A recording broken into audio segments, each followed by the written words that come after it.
Good morning. Thanks for joining us here on Condo Solutions. Monday mornings from 9 to 10 o'clock. We talk about things that affect you and your condominium association and your homeowners associations, issues that you may have to deal with, and some of the things that you may have questions about. And we're here to help with that. My name is Mark Breckbill. I'm a CPA and a licensed community association manager. And along with me and always with us here on the show is Peter Mullengarden. He's our attorney who has been doing this type of work forever. And so one of these days, he will retire and become God's property manager. I think that's what he's going to do. You're the legal authority on everything condo, Peter. So are you retiring me or killing me? Well, hang on a second. I don't think you're ever going to retire. So you'll probably just die. Then you're killing me. I'm going to be, property manager in heaven or something. That's right. That's what I figure. But yeah, that I just hope there's something better than that anyway. Never mind. At least you got better mediation there. So, it's going to be a little bit more cut and dry. But which reminds me of an old Bobby Bowden joke, but I'll pass on that one. But anyway, we are here to help you, and we're doing the best we can to provide you information you need. Got a couple things that we always will warn about. We give you the best answer we can, but we don't have your documents. So that limits some of our response. And also, we do try to give you a broader answer sometimes so that in case there's other issues out there, hopefully it will cover the issues that other people may have because many problems are the same, but not exactly the same. So we try to do that. And then the other thing that we always say is we need your name when you call in. 220-9788, 220-WSTU is the number in the studio. Of course, that's 772 area code. We need a name to call you when you call in. Doesn't have to be your name. Can be somebody else's if you want. But we do need a name, and we don't need the association. But you can, if you want to give us some general facts about the association, that sometimes helps in terms of, maybe number of units and things like that, because that can affect the answer from time to time. But otherwise, that's pretty much the basic information that we require. And from that, we'll try to do the best that we can to get you the information you need. Just a couple things. A reminder that last week, Thursday, I guess, was final date to file condo and HOA tax returns on extension, so that are 12/31 year ends. So if you had that, if you didn't get yours filed for some reason or another, if you don't owe tax, there's no penalty on that. Unlike some business returns where there's a penalty even if you don't owe any tax. On the condo and the HOAs, on the 1120Hs, there is no penalty on that if you don't owe tax. If you file an 1120, you'll have to also file a state F 1120, and that there is a penalty if you don't properly extend it, and the state makes a fortune off those penalties, so they don't ever waive them. So unfortunately, you can that's the more of the problem. But if you file an 1120H, you don't have to file a Florida return, so you'll avoid the penalty there. But you have to look at which way you file because it can make a difference. Other than that, I think that's the basic stuff. We've got our first caller this morning, and Barbara is on the line. Go ahead, Barbara. And I apologize I didn't get you the stuff with the tax returns and things going. I just didn't get a chance. I did have a chance to do some preliminary research to try to see if I could find it, but I'm going to have to call my friends at the state to get some more specific information, Barbara. But go ahead. Yeah, good morning. And no, I totally understand the season that it is and what it means for you. I tried calling the Florida Administrative Code, and I couldn't get specific enough to even get the right person to talk to. So yeah, I appreciate that, and we'll just put that on hold. I have a question then regarding the licensed CAMs, who are also both president and treasurer. At board meetings, are they allowed to vote on stuff? I mean, I know they can't vote on their salary, which we already have them on tape doing once, but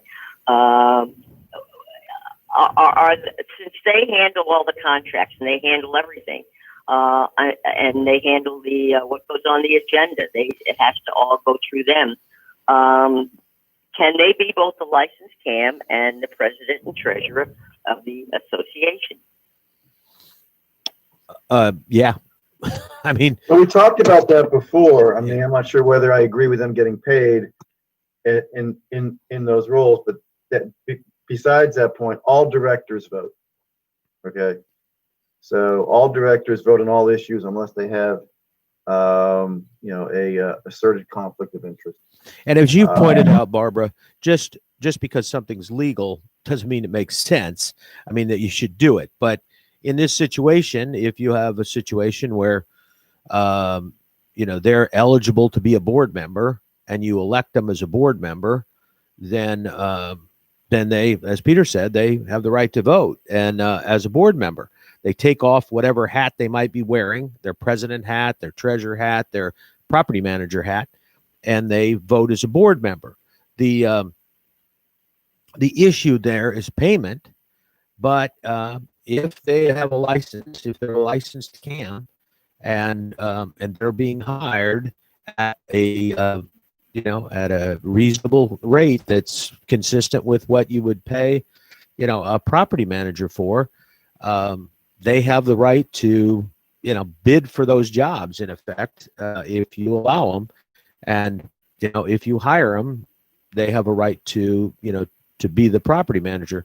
And as Peter said, there's some issues there in terms of payment, but, frankly, if you're hiring a property management company or a property manager, and you go out and you technically don't even really have to. I don't think you even have to go out for bids, do you, Peter? If it was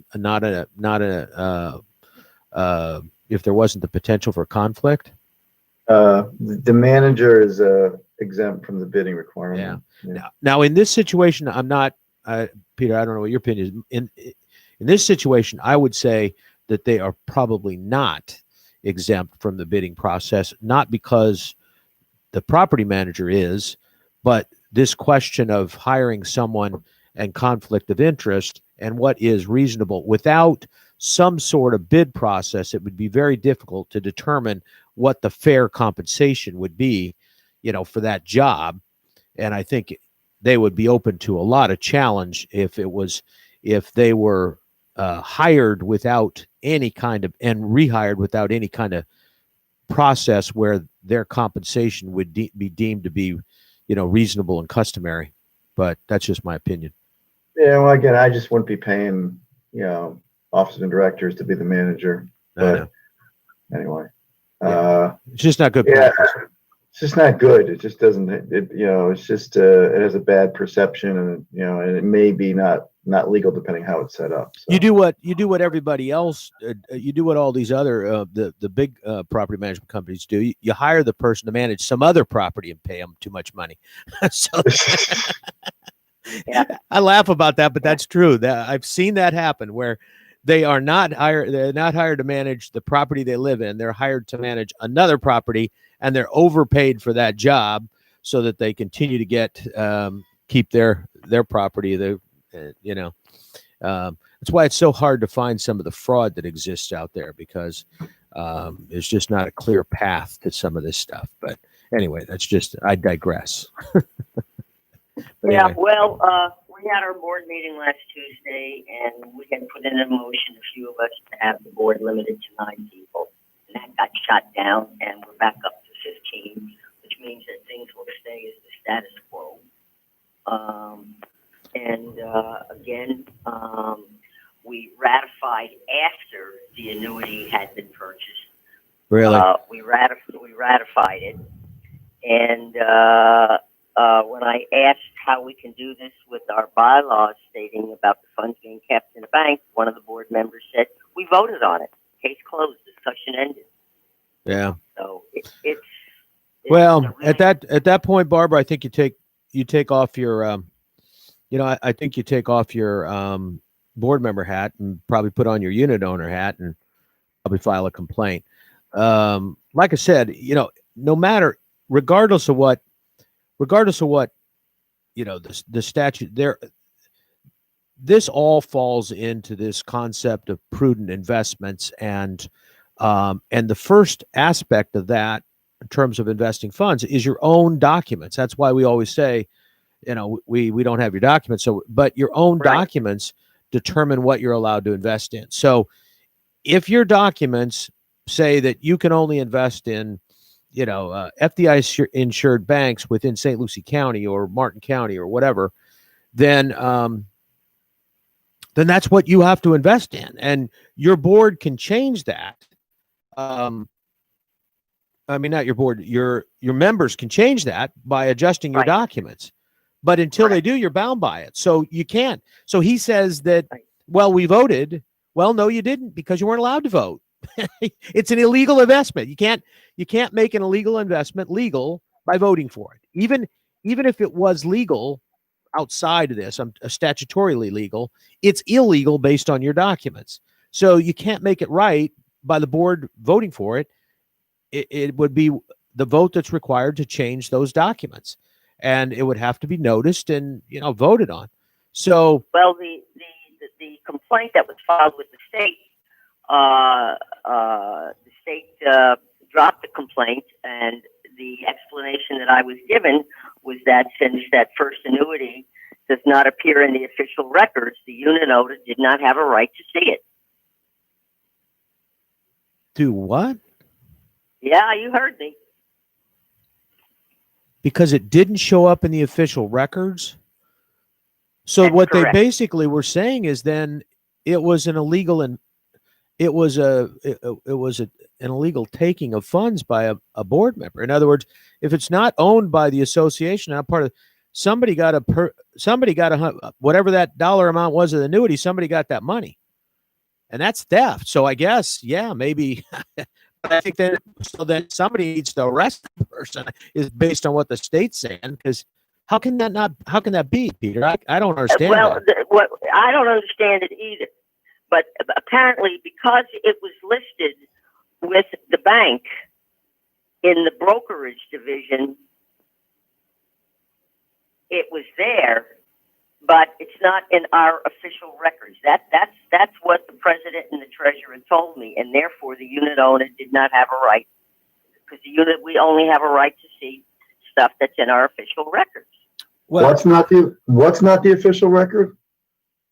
the annuity. The annuity. All financial records are, all accounting records, all financial records are official records, period. Yeah. Anything that shows, measures, indicates a financial matter is an official record. End of story.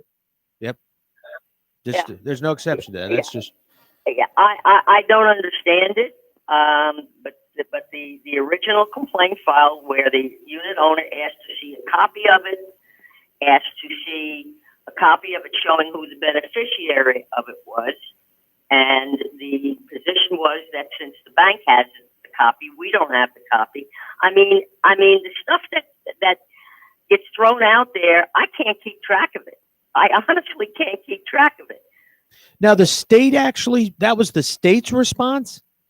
That was according to the president and treasurer. All right, I want to see that in writing, because that's a lie. I can't. I mean, the state gets things wrong from time to time, but that's basic, and I can't. There's no way they would have told. There was no way they would have told them that. No way. It makes no sense to me, but I know that they involved our lawyer, apparently, who personally told me that the lawyer said to me that she had never seen a copy of the annuity. She couldn't comment. I mean, I'm just like, I'm thinking about taking up drinking. Well, what you need to do, Barbara, is actually, like I said, take off your board member hat, file a complaint. You've requested the records, file a complaint with the state that that this is an investment of the association, and they won't make the records available. File not only a records complaint, but there's a couple other things there that you can file complaints on. The records aren't available. If they're saying that they're held by the bank, they're basically saying that the records aren't available for inspection. That's against the law. So there's probably a number of things. What I would do is, contact an attorney maybe to help you with that. But you have a right, and your association has a right to see what the association invested in. All of this stuff from an investment standpoint falls into a prudent man or prudent justice, prudent judgment rule that that has to fit. So, and there's two sides of that. You can't just stick your head in the sand and not invest at all. All right, you have a fiduciary responsibility to manage. You have duty of loyalty and duty of care, and duty of care is usually the one that this deals with, which is that you have a the board has a responsibility to take the best possible actions that they can to preserve the association's assets and increase them. So, keeping your money in cash, for example, instead of putting it in a CD or something like that's probably not prudent and is open to some challenge. Just like the other side of it, investing in something like futures or options or annuities or something that is much more risky and volatile or outside the norm of investment is not going to probably fall within within those guidelines. And that is going to potentially make those directors and you potentially, the good thing is you've hopefully gone on record voting against it, but it puts the directors at some liability. If it turns out that this thing goes bad and the unit owners sue the directors, they're going to argue that it was an imprudent investment, that it was poor business judgment beyond even just the lower level that you have as a member of a nonprofit corporation, and that the board member takes responsibility. The board takes responsibility for the loss of those assets, and that's I just would never advise a board to take that kind of risk. It's even risky when they start investing in equities or certain long-term bonds or which are really illiquid or any of those type of things, even technically in their own assets, buying a unit that becomes available or something like that. Even that can be imprudent if there's not a legitimate, if the board just decides, oh, that unit's for sale and we have a right of first refusal on it. Boy, the market's good today. Let's go out and buy that unit. No. I mean, it's just, that's going to, even though they may have the ability, according to their documents, to buy a unit, that's not going to be considered a prudent deal. In fact, these things where the directors go out on the side and purchase a unit like that and flip it, I think it borders on an illegal act. So and actually, you know what? That's gone on here like crazy. Yeah. That has gone on here like crazy. Directors buying up units. Yeah, I see it all the time. Peter, what you were going to say something about No, that? I was going to say actually, Chapter 720 is a little more broad on the financial record. What's official record than Chapter 718? Chapter 720 says in its list of financial records, any other record that identify, measure, record, or communicate financial information. That broad statement is not in Chapter 718. Chapter 718 still says, including but not limited to. It doesn't have that broad catch-all, but it does say basically any financial statement, all accounting records. I don't know where this annuity is, but obviously there's got to be records of it. And it's in a bank. That's an accounting record. I think I would still say it's an accounting record. Is an accounting record. So right. Yeah, but yeah, I've heard in more than one situation where where the and I don't like it, but where the board will hear of an estate sale and the unit. Granted, the unit is not going to sell for market because it is in horrible shape typically, but they know that, and they'll go in there and they'll get somebody in the community to buy it before it really goes on market, and then they end up putting some money into it, fixing it up and flipping it. Now I think that's okay as long as they're doing that privately, but to use inside information as a board member knowing that a unit's now available, that the family just wants to get rid of it. It's kind of trading on insider information. And I think that's a very, very narrow line there between whether that's legal or not. Okay. But anyway, that's just my opinion. All right. All right. Well, yeah, it's been a tough weekend. I'm sorry to bother you guys, but no, that's all right. I think we're gonna have to get a lawyer. Yeah. I just don't see any way around this. I've been trying to be the voice of reason and at board meetings and bring stuff up, and I'm just getting shot down. So yeah. Well, let me see what I can get for you too, and I'll send you some stuff. We'll see what we can get for you, and I'll go ahead and get it, get something back to you, Barbara, so you'll have it. I got a couple people I just need to talk to, and now that things have cleared out, I can get a hold of them too, because they were kind of slammed up to this point. So I'll give them a call. Thanks a lot, Barbara, for your call, and you have a good call on the line. John, go ahead. Hey, Mark, how are you today? Good. I have a question. Do you have any communities that have mixed purpose, so to say, single-family homes, condos, townhouses, all within one master association? I do. Yeah, Peter, you go ahead. Because he's probably got to leave. Go ahead. Yeah, because the question I'm making is when you have that multi-use, the single-family compared to the multifamily, where the multifamily might take up more time, so to say, because of common areas and roofing and painting. When the budget is made, is there any accounting of that for the manager's fees? Is it always divvied up evenly, or is it a percentage, so to say, because the manager might be in a certain area more than he would be in another area?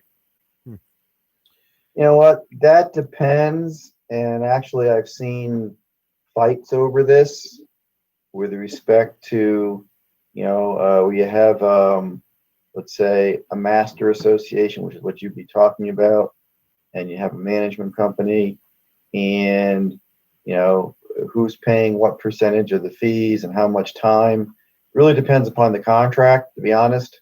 Sometimes it's addressed, sometimes it's not. It depends upon what the manager is doing in terms of is he just, or is the company just managing the central facilities that all those communities use? Is he also managing the individual communities as well? So to give you a kind of a lousy answer, it really kind of depends. At the end of the day, it would really depend upon how the contract was structured, to be honest. When you have a community like that, especially if you have multifamily plus single plus town, especially since you have multifamily, which is probably going to be condo if they're vertically stacked, then they're going to have their own associations and plus a master association.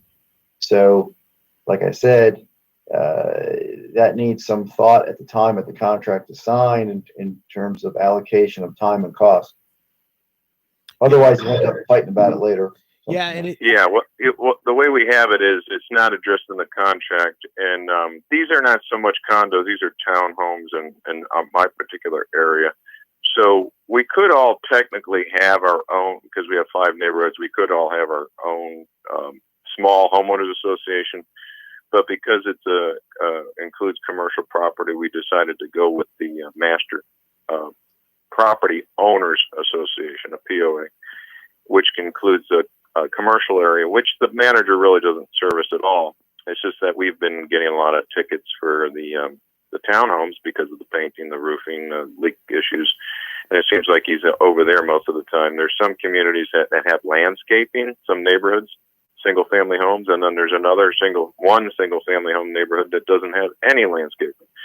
So, the argument comes up at budget time, well, how much is the manager spending time in each community? And of course, the old timers that have been here since the beginning, they want everything just divvied up equally. And the new timers are like saying, hey, that's fine if he's equally applying his time and effort, but if you got a multifamily home and and it's going to cost more to maintain, he's going to be spending more time over there. So it's just something we've been battling because this is budget time. Yeah, and I was just curious. it's a Yeah, little different too from that standpoint, because a lot of times, a master association and the management involved in a master association can be different, a lot different than the individual associations within. HOAs, as you pointed out, are usually typically a lot easier to manage than condo associations, because typically they don't have quite as many reserves and issues with reserves and things that have to be managed by a property manager. So one of the things that I've seen done in this situation, John, is to kind of base the property managers, compensation, so to speak, on specific responsibilities and tasks, board meetings, what they're going to attend, those kind of things. Because and you can kind of adjust, as Peter was kind of mentioning, you can kind of adjust the property manager's contract so that they're getting paid for specific things. And that means they will get paid more by the multifamily and the condominium, because they will have more time spent on projects there. Maintenance projects, reserve projects, people coming out and doing maintenance and them having to go out and supervise. And even the accounting, to some degree, is, if they're doing any of that, is going to be more involved. So it makes it very difficult if you've got a mixed use association. There's one here in town that is all one association, all one condo association, but it has different types, significantly different types of units within the association. And the way it's set up, it should have been set up with a master and a couple of associations under the master, but instead there's no master, just one association. So you've got roofs that require different types of maintenance than the other roofs, but everybody's being asked to pay for it, and it's, and I remember years ago, they had a situation where they wanted to make an improvement to the clubhouse and the pool. Well, that clubhouse and pool is shared by everybody equally. And so they just wanted to equally split the cost of that. And ultimately they were told they couldn't do it because it had to be split based on their documents, and their documents split those assessments based on the size of the units and the type of the units a little bit. And so therefore there was no way to equally distribute that money. And they couldn't even do it voluntary based on the advice we got at the time. They couldn't even ask people to voluntarily contribute. So it was kind of a ridiculous situation, because even the people who were going to be impacted by it were saying, well, that's not fair. It's they shouldn't have to pay more because it's an equal use. But anyway. So the easiest way to address it is through the contract, not in the docs, and not trying to come up with a formula in the budget. It's when you do the contract, you should do it correctly, and if you have multi-use. Yeah, I mean, yeah. What I was going to say is what Mark says to a degree, in that, assuming this is a single association, even though it has 5 different neighborhoods or pods or whatever, but usually the allocation of common expenses must be done in accordance with your governing documents. So if the allocation of common expenses is established through the governing documents rather than individual associations, then that's the way the common expenses must be allocated. So in that case, John, you're right. The allocation of services then would have to be through the contract. If, in other words, so everyone's paying the same, but if for that same cost, certain associations or certain neighborhoods should be getting more services or something, I don't know, something like that. Right. It sounds like this would have to be done through the contract rather than through the budget. Sounds like. Yeah. Right. Yeah, that sounds an easier route to go, because like Mark mentioned, you would think a clubhouse and a pool, common area, everybody shares the same. But the way the docs were written, that prohibited people from even voluntarily contributing. Now, I have one other question. In this community, it's not fully built out, and I'm just going to use round numbers. These aren't the numbers, but if you have 100 homes that are occupied, but you have 200 lots, so half of the community is not built out yet. but people own those 100 other lots. I just discovered last year that they were using a denominator of 100 because those are the CO certificate of occupancy homes, instead of using the total number of 200, to say, and determining what each unit's quarterly or monthly maintenance would be.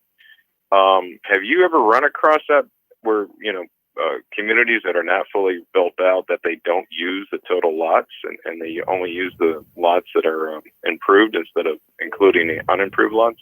Well, again, this will depend upon whether the unimproved lots have been subjected to the declaration or not.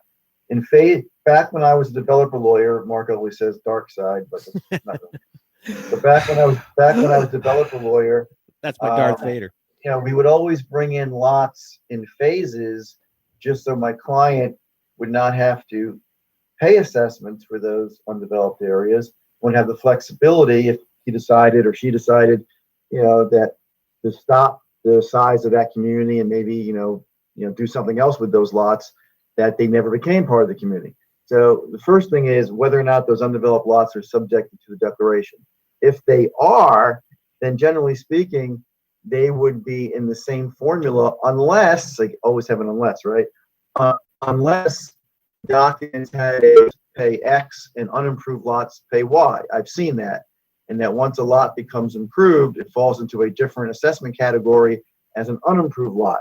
If that's not there, if basically it's only based upon subjected to the declaration or not, with no distinction between unimproved and improved, then the denominator in that case would be all 200.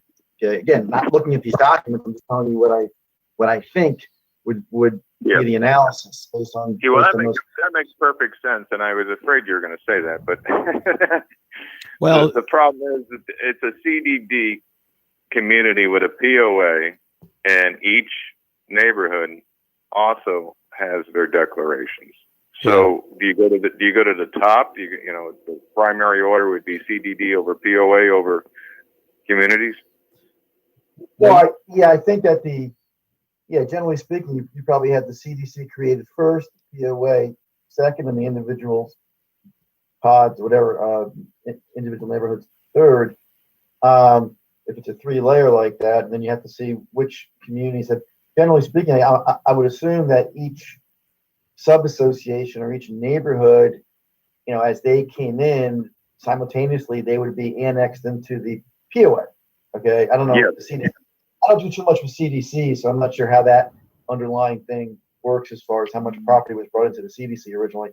But generally speaking, as you bring in each area, you would annex them within the jurisdiction of the associations that they're subject to. Some developers, depending on how, I guess, would just plop their declarations on everything at once. I wouldn't do that because that kind of limits the flexibility for the developer. Maybe they had to because of site plan requirements. I don't know. So there's some different things you have to look at here. But at the end of the day, to try to make it simplified, it's each lot, what are they subject to, and what is the declarations or declarations plural say about assessments? Yeah, and I think John that's simple. But what I'm saying is, I'm trying to figure out who has the pecking order as the CDD docs over the POA docs. Well, the pecking order probably would be CDC over POA over DEC. Okay, but you have to read them all together. I mean, pecking order only comes in if there's some kind of conflict. Well, and I think probably, John, and I'm not 100% sure, but in the CDD, because it's set up more as a kind of as a taxing district, it's going to have language in there that is going to assess everything within the district, to some sort of tax. The amount of the assessment probably is going to vary whether the property is developed or undeveloped, and it may actually specifically exempt it if it's undeveloped. But it would be unusual that it would do that. Usually, that would then fall on the individual association. So what would happen is, it's potentially that there would be that those units would be assessed based on almost like a fair market value concept, where you get with your real estate assessments. It's by formula or contract. But here's the problem you've got too. I'll mention this just in general, is that with what happened in Martin County, and Peter's, he's saying he's right in terms of where it's at legally, but what was happening in Martin County and to some degree in Palm Beach County, but what was happening up here in Martin County is that if you were building a project as a developer, if you didn't declare every phase up front, there was a really good chance that by the time you got to that phase, you weren't going to be allowed to build it. So everywhere around the state, except in Martin County, basically, it was pretty common that you would go ahead and bring in each phase at a time. And so the only people that would be paying assessments were the phase that had been brought in, that was currently. And then usually the assessment started when the property had been sold to a developer or a builder. So, they would start right away. As soon as a builder got control of that lot, they would start paying assessments. That's our situation. Yeah. But what happened in Martin County is, and this is where it's kind of weird. Is there 5 court districts in the state of Florida, Peter? I believe it's 5. Yeah, I think it's 5. But anyway, what happened is, in 4 of those 5 district courts, as soon as you declare the unit, you start paying assessments, and not on a discounted basis. You start paying the assessments at the full value, which of course people argue that's not fair. There's no unit on it. You don't have any. All you're doing is just maybe mowing the lot, but that's where 4 out of the 5 courts came through, and the state was pushing that. In Martin County, which is the 4th district, the court ruled the other way. They basically say you don't have to pay assessments on those unbuilt units, or commonly referred to as phantom units. You don't have to pay assessments on those unbuilt units, as long as your documents didn't anticipate or didn't specifically designate those unbuilt units as units. So in a lot of cases in Martin County, for example, and that would also include Palm Beach County, the whole concept of whether or not a unit is a unit is different than it might be any other place in the state. And it's crazy. What about Port St. Lucie? Is that any different than Martin County? No, it's be the same thing. It's same district. The 4 out of the 5 rulings. Huh? Yeah, and it's funny because I was involved with the original case on this was called the RISC case, RISC, and that was the company that was the first one that was brought, and that was in this district, and the court ruled against it. But that RISC case was the very first one that went against the other districts, and the funny thing is the Florida Supreme Court has not chosen to hear it, but the state, a number of years back, probably 20 years back, decided to pursue it again with a local association here called Schooner Oaks. And Schooner Oaks had a similar situation that they had been under developer control for about 15 years, 10 years, something like that. Yeah. The original developer had gone broke. The bank had taken it over. The bank went broke. The FDIC took it over back in the day. It was the RTC back then, but took it over. It went into a black hole for a period of time, records wise. And then a developer out of Canada came in and bought it out and was trying to finish it out. And then he was being challenged on whether or not he had to pay assessments on a number of these unbuilt units. And largely because at the time, when you've been that long, there's now items that are supposed to be provided in the original homeowners association, the original condo association, that either haven't been built or now need to be repaired. And so it got really dicey, and the state wanted to go after that and and take that to the 4th district and get the RISC case overturned. And they were going to put financial resources behind it to do that. And they bailed from the case. The state changed their mind at the last minute and bailed from the case, and so it never got overturned. And the Schooner Oaks case was decided the same as the Risk case, that they were unbuilt units and the developer didn't have to pay the assessments. And then finally, about another 4 or 5 years later, there was a development up in Port St. Lucie called Westbrook Isles. And that was the same situation, unbuilt units. And it was going to potentially be challenged. And then the state didn't even go after that one. So it's kind of an interesting thing. It's Martin County is kind of unusual from that standpoint, because we had more of those just because of the difficulty with getting developments approved in Martin County, and this court went with a different view than the rest of the courts.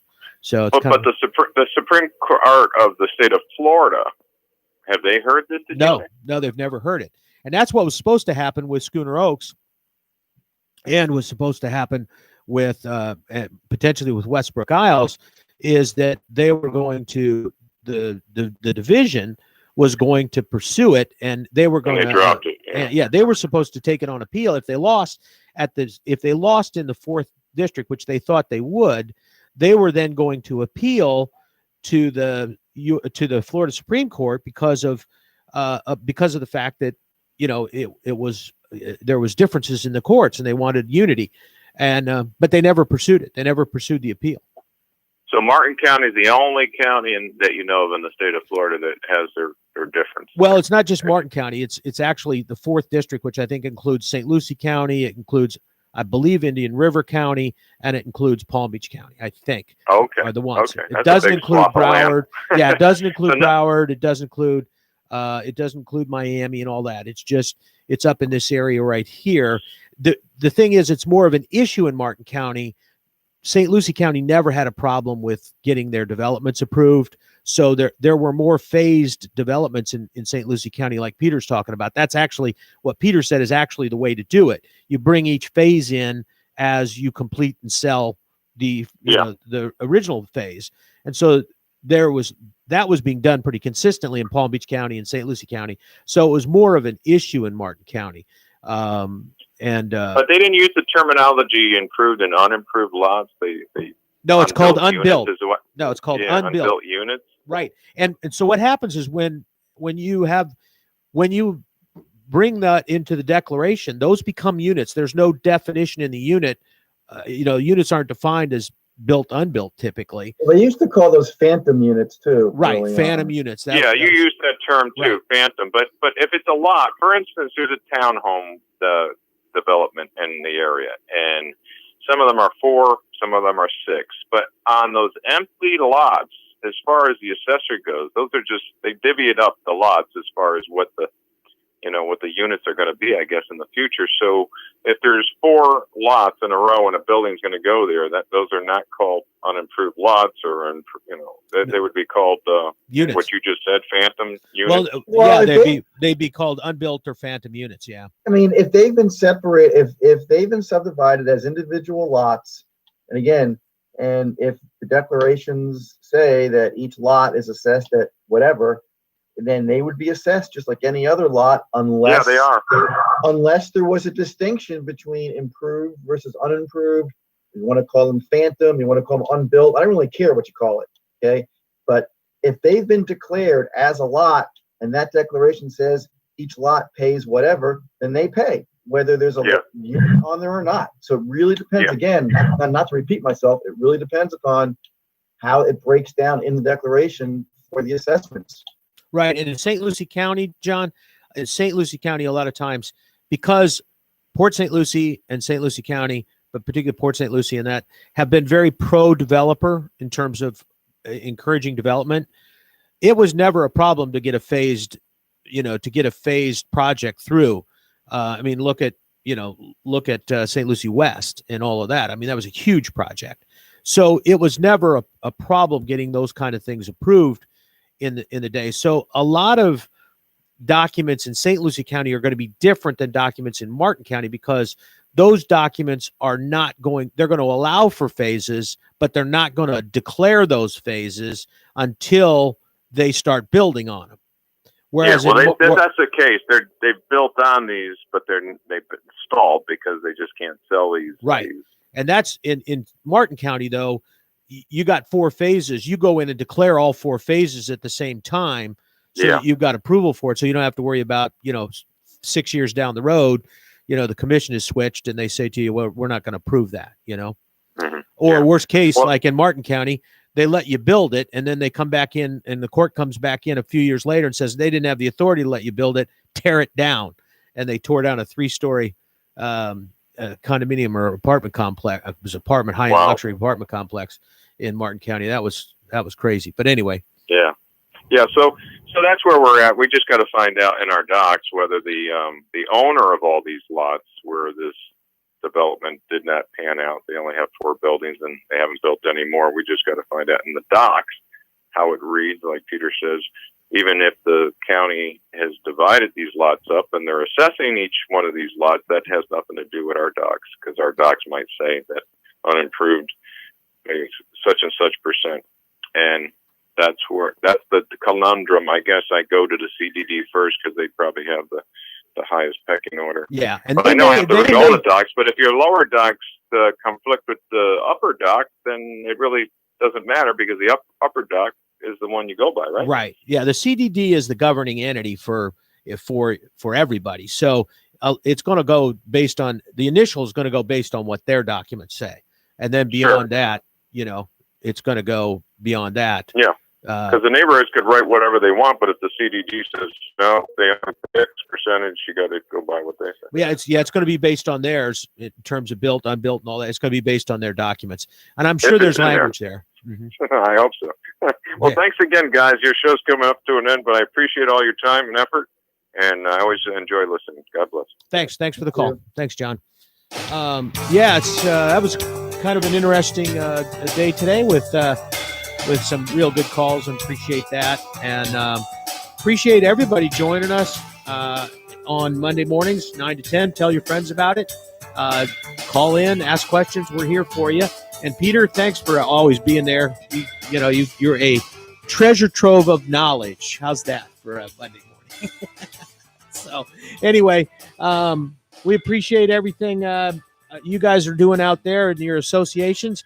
All of you that are living in them, managing them, and running them, we appreciate all your effort. And so does everybody else. Some days maybe less than others, but most days somebody's glad you're doing it and not somebody else. So thanks for standing up for your unit owners and for all your friends and people. And thanks for joining us here on Condo Solutions every Monday, 9 to 10 o'clock, right here on WSTU Digital 1450, Martin County's Heritage Station.